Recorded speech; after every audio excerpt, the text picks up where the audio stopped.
And the fire that we saw there in the Palisades is just one of the many things that our next guest thinks about extensively. We're lucky to be joined by LA County Supervisor Horvath, who represents the county's 3rd District, to talk about this and more. Supervisor Horvath, it's great to have you back on the show. Thank you for having me. I know it's always difficult to talk about these fires, especially because you were on the front lines of them so often, talking about them, hearing from constituents, which makes you a perfect person to talk to about the pace of rebuilding. We've had Liam Dillon on from Politico here at the desk, and he said that after some big promises from Governor Gavin Newsom, Mayor Bass, and the like about outpacing other fires in terms of rebuilding, the LA fires are now falling behind the pace of rebuilding of Santa Rosa and Paradise. We've mentioned some of the reasons why that might be true. What are you hearing? Why do you think it's true? Well, I actually think we have different issues in different parts of Los Angeles County.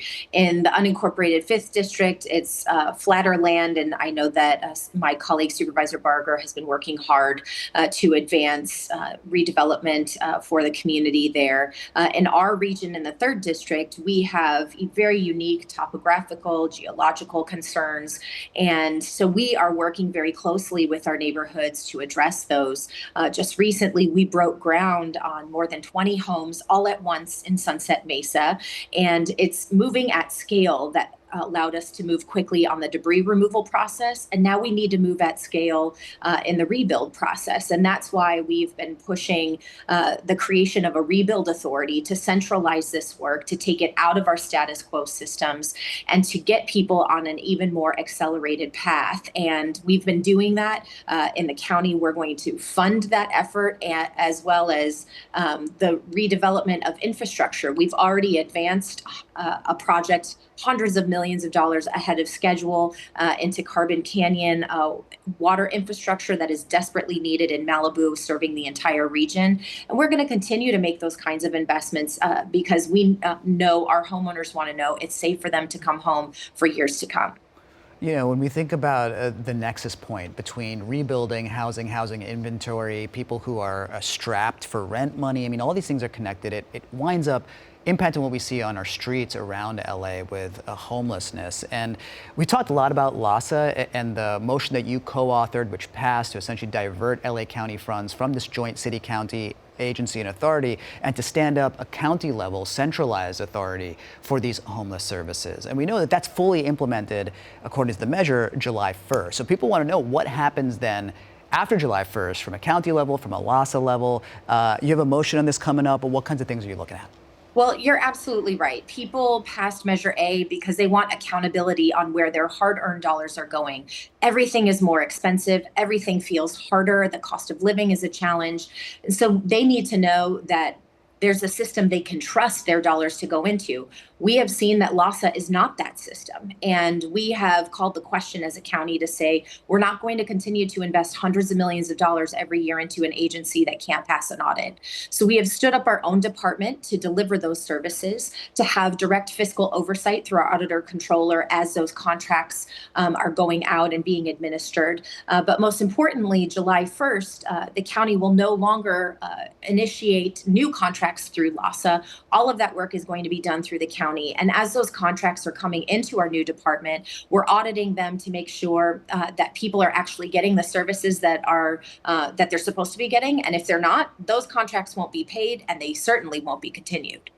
Yeah, you know, what's interesting about this is the way LA City is thinking about it. When you were looking at doing this on a county level, and it's interesting given the present politics, both Mayor Karen Bass and Councilmember Nithya Raman appeared before you, solicited to you, said, please don't take this money from LAHSA because the majority of homeless people in LA County are in LA City, and we need to work hand in hand on this. Now this county level thing is happening. The city is actually thinking about what they want to do with LAHSA and their funds as well. So when you think about what happens after July 1st, and also what the city is looking at, I mean, you're not in city government, but what would you suggest to the city and how they should approach this? And what kind of piece can you give not just to the city, but to all of us here in our viewing area, that the county and city will in some way work together and coordinate to make sure this issue is addressed in the most efficient way possible with our tax dollars? Well, we're actually setting up a system that can serve the city of Los Angeles as well as all of the 87 other cities and 100 plus unincorporated communities.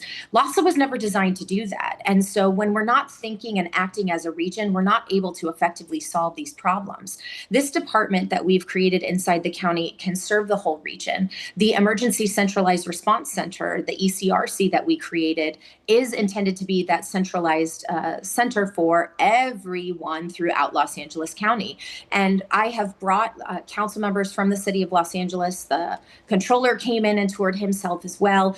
I believe that there is a path forward working with the city of Los Angeles with this new structure and new system, with their input and participation to be a success for the region.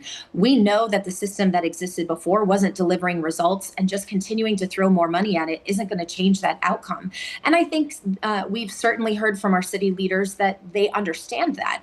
So there are many who want to work with us, and I am hopeful that they are going to step up and say, hey, we have to call the question on this too, and hopefully work with the county to make that possible for the region. So we're thinking about this May 19th LA County Board of Supervisors meeting, where we'll be talking about what happens there from a LAHSA standpoint. There's also a motion on the Ethics Commission, which is part of this really big measure that you were also instrumental in bringing through, Measure G, which expands the size of the County Board of Supervisors, makes the CEO an elected position. This Ethics Commission component is one that people have been waiting to hear more about. What are we looking at for this May 19th meeting on that front? Well, I'm really grateful to the Governance Reform Task Force that's been leading the way and making sure that we're accountable to everything that the voters called for with Measure G. This year, by the end of this year, we need to establish the Independent Ethics Commission that was called for. And we have received the recommendations from the task force, and I'm bringing forward the motion that identifies their recommendations so the board can have the possibility of that discussion and moving it forward. We have to make sure that all of the promises that were made under Measure G are realized, and that people have their voices heard in that process. And so we know that these recommendations have been going district by district out into the community and have had input from a variety of stakeholders.